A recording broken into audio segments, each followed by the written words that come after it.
আমরা মারামারি কখনো করি না। এই কথাগুলো যদি কেউ বুঝতে পারো নিশ্চয়ই আমাকে কমেন্টে জানাবে। যে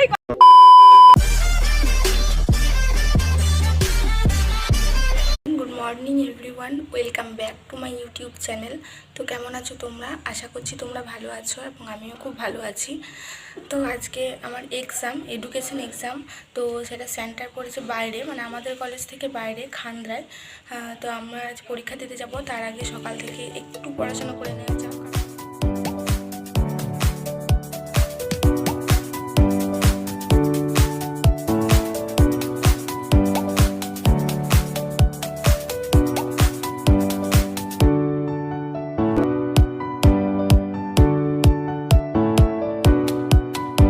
দুদিন কারেন্ট ছিল না, যার জন্য কোনো পড়াশোনাই হয়নি। আরে কেনা কে চাতে হো গাইস, তোমাদেরকে একটা সত্যি কথা বলবো, এমনিতেও কারেন্ট থাকলে আমি পড়ি না, তবুও দুদিন কারেন্ট নেই। আমি নিশ্চয়ই অবভিয়াসলি কারেন্টেরই দোষ দেবো, নিজের দোষ আমি কেন নেবো?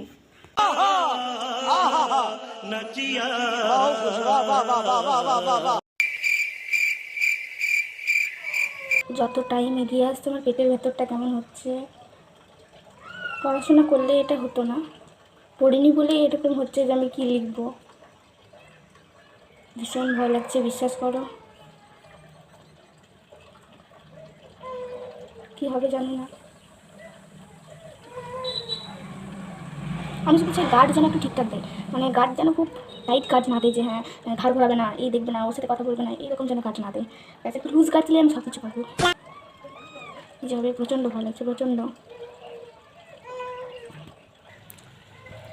তোমরা শুধু আমার ভিডিওতে লাইক করে দাও, কমেন্ট করে দাও, অ্যান্ড অবভিয়াসলি আমার চ্যানেলটাকে সাবস্ক্রাইব করে দাও প্লিজ। জানি তো করবে না। এদিকে যখন দিদা মরার ব্লগস বানায়, কোথায় ভোট দিতে যাবে, সে একটা হট ড্রেস পরে ভোট দিতে যায়, তখন তো তোমাদের খুব ভালো লাগে, তাদেরকে তো খুব সাপোর্ট করো। আমি ভদ্রভাবে বানাচ্ছি তো, তাই ভালো লাগবে না। চুপচাপ ভিডিওতে লাইক করো। তারপর না আমি তাড়াতাড়ি রেডি হয়ে যাই। টাইম খুবই কম, বেরোতে হবে তাড়াতাড়ি। আর এই যে আমার বান্ধবী, আমাদের বাড়ি থেকে মাত্র কয়েক পা দূরেই যার বাড়ি, কিছু না পড়েই এক মুখ হাসি নিয়ে আমরা বেরিয়ে পড়লাম। আর এই যে আমি ভিডিও করছি বলে কাকু আমাকে বলল, তুই পরীক্ষা দিতে চললি নাকি শ্যুটিং করতে চললি? হ্যাঁ হ্যাঁ, এমনিতেই পরীক্ষা দিয়ে কিছু হবে না ভাই, তো ভিডিওটাই করি, যদি ভবিষ্যতে কিছু করতে পারি। কিছু দূর গিয়ে চেপে পড়লাম টোটোতে, যেখানে আগে থেকে আমার কয়েকজন বান্ধবী জায়গা দখল করে বসেছিল। আমি বলতে চাই যে স্যাররা যেন ক্লাসে ঘুমিয়ে যায়। একটু জোরে বল। স্যাররা যেন ক্লাসে ঘুমিয়ে যায়। আব্বাস বেটা বহুত বড়িয়া। আমাদের লিখতে সুবিধা হয়, কি বলে? তাহলে আমাদের লিখতে সুবিধা হয়, এগুলো সব স্যারকে পাঠানো হবে।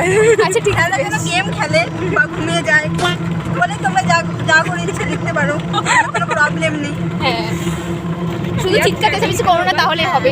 আমরা ভদ্র ছেলেমেয়ের মতন চিৎকার চেঁচামেচি না করে লিখতে আরম্ভ করি। দেখি তুই কি করছিস ফোনে? পড়ছি রে, পড়ছি। একমাত্র আমি একজন ব্যক্তি যে ঘরেও পড়ি নাই, এখানেও পড়ি না। কিন্তু তাও আমাদের সবার থেকে ভালো নাম্বার পাবো হয়তো। যদি লুজ কার্ড দেয়, যদি ফোন বাই করতে পারি, অবশ্যই আমি ভালো নাম্বার পাবো, শিওর। এই চ্যানেলটাকে সাবস্ক্রাইব করে দেবে। কেমন অবস্থা? লাইক, কমেন্ট, শেয়ার অবশ্যই। আমাদেরকে টাকা দিবি বলে দিলাম। আমাদেরকে টাকা দিবি বলে দিলাম। अच्छा हमको सिखा रिया है अच्छा। আশপাশ কি পোস্ট করিস, খাস পা হস হক কই না কই, আটকনি ভাগ কলা বকুরি বকুল বকু হক করে জেক পেয়ে মেক পেরে আশপাশ বুকু তাক করতে কোচিক পিনিক পিকি। এই কথাগুলো যদি কেউ বুঝতে পারো নিশ্চয়ই আমাকে কমেন্টে জানাবে, যে এই কথাগুলো যারা জানো। আর যদি না জানো তাহলে আমাদের কাছে শিখতে চলে আসবে। আমাদের কাছে 500 টাকা বেতনে শিখতে চলে আসবে, কেউ আসবে না। আমরা বান্ধবীরা একসাথে থাকলে ঠিক এইভাবেই হাসি ঠাট্টা চলতে থাকে। তখন ভুলেই গেছিলাম যে আমরা এক্সাম দিতে যাচ্ছি। তারপর কলেজে পৌঁছেই যেন হাত পা ঠান্ডা হয়ে যাচ্ছিল। মনে পড়লো, হ্যাঁ আমরা তো আজকে এক্সাম দিতে এসেছি ভাই। আসলে কি বলো তো, বড় হয়ে গেলে আমাদের সেরকমভাবে আর দেখা হয় না, তাই এক্সামের সময়ই সবাই একসাথে হই। আবার এইটাই আমাদের লাস্ট সেমিস্টার চলছে, অর্থাৎ এরপরেই আমাদের কলেজ লাইফ শেষ। আবার যে কবে কোথায় কার সাথে দেখা হবে জানি না। যাই হোক, কলেজে পৌঁছেই প্রথমে লিস্ট চেক করে নিলাম কোন রুমে কার কোথায় সিট। রুমে গিয়ে দেখি ব্ল্যাকবোর্ডে কে নেতাজি সুভাষচন্দ্রের ছবি এঁকেছে। 2 hours later. পরীক্ষা দিয়ে বাড়ি আসার পর মনটা খুব খারাপ হয়ে যায়, যা তোমরা আমার মুখ দেখেই বুঝতে পারছো। আসলে যেটুকু পড়েছিলাম সেটুকুও ভুলে গেছিলাম ম্যামের ওই ঘ্যানঘ্যানানি শুনতে শুনতে। প্রত্যেকটা কলেজেই এরকম একটা করে ম্যাম অথবা স্যার থাকেই। ম্যামের নামটা আমি আর নিচ্ছি না। ম্যামের বক্তব্য ছিল তোমরা নিজের খাতায় নিজের তাকিয়ে লিখবে, কোনো দিকে আর ঘাড় ঘোরাবে না।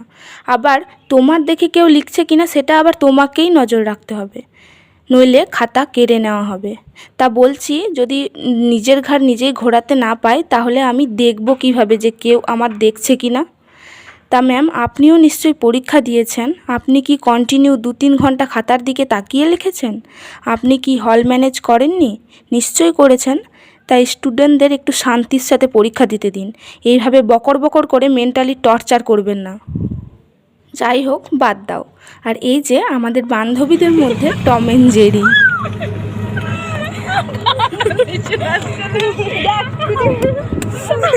আমাকে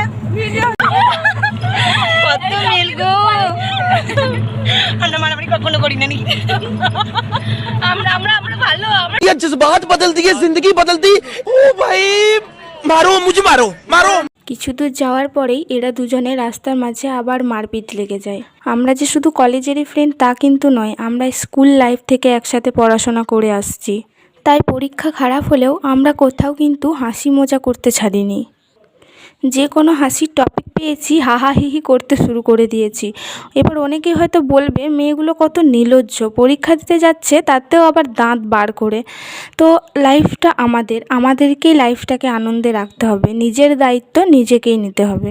তো ওইসব কথায় কান না দিয়ে পরীক্ষার ওই সামান্য নাম্বারের জন্য চিন্তা না করে চলো বাড়ি যাই। টাটা।